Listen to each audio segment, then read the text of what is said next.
Hello, hello. I saw a film called Vertigo. Was it everything I wanted? No, but it gave me some things to examine. Vertigo is the opening track of the 2004 U2 album How to Dismantle an Atomic Bomb. But that's not what this review is about. Vertigo is a 1958 film by Alfred Hitchcock, and it's a famous thriller, even among a catalogue of famous thrillers from the same director. Did I like it? It was okay, but I didn't love it. What I was very interested by was the main thematic statement of the movie, which is mostly what I'll be talking about here. The only specifics I knew about Vertigo going in was that it used some cool dolly shots to show the titular condition. In fact, this is the first movie to use such a dolly shot, so if you think it looks cool, thank Alfred Hitchcock. But that's not really what the film is about. On that note, here's a massive spoiler warning for the rest of this review. While Vertigo is quite old, it's also a thriller, and a huge amount of the experience is not knowing what's coming up. On the surface level, Vertigo may be about the supernatural and about two characters who are crazy in different ways. However, the real thematic statement of Vertigo is this. Madeline, 100 miles south of San Francisco, there's an old Spanish mission. San Juan Bautista, it's called, and it's been preserved exactly as it was 100 years ago as a museum. So let's talk about the past. On a visual level, the film is set in and around San Francisco, highlighting many historic buildings and landmarks. But more directly, the main theme, in my opinion, is about the view of women in the present versus the past. In the past, we are told, Carlotta was a young woman who was the kept woman of a rich man, who eventually took her child and threw her aside.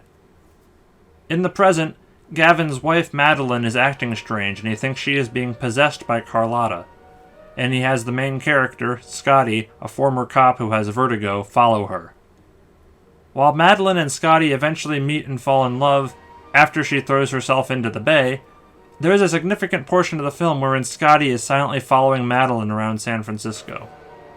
And then after they meet, she throws herself off a tower. Second time's the charm, she's dead.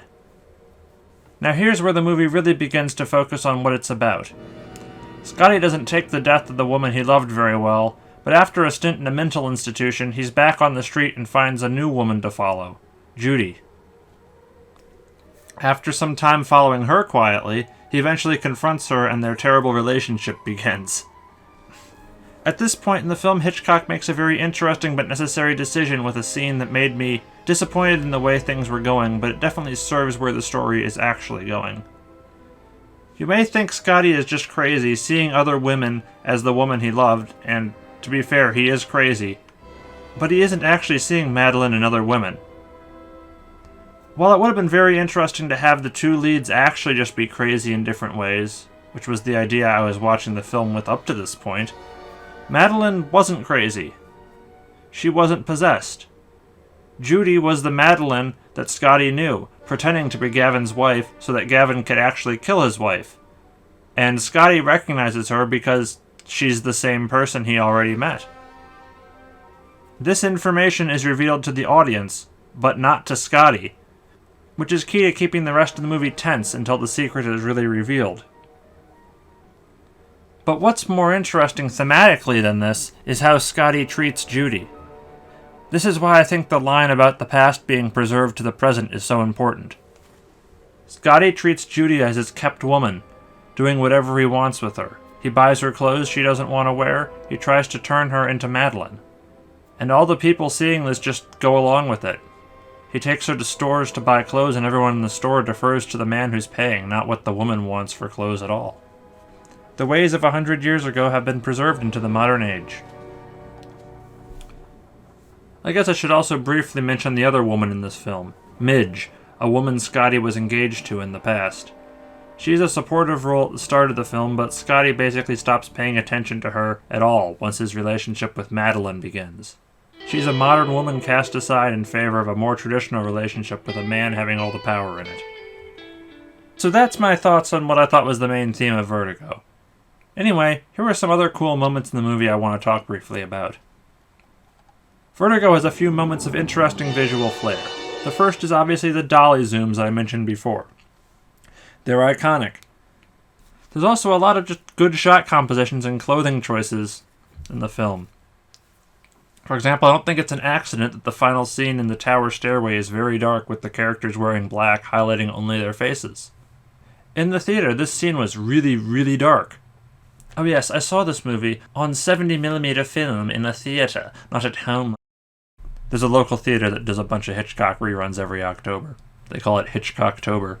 It's pretty cool. I also really like the composition of this shot right after Madeline dies. You've got all the employees of the mission while Scotty's walking out of the scene on the other side of it.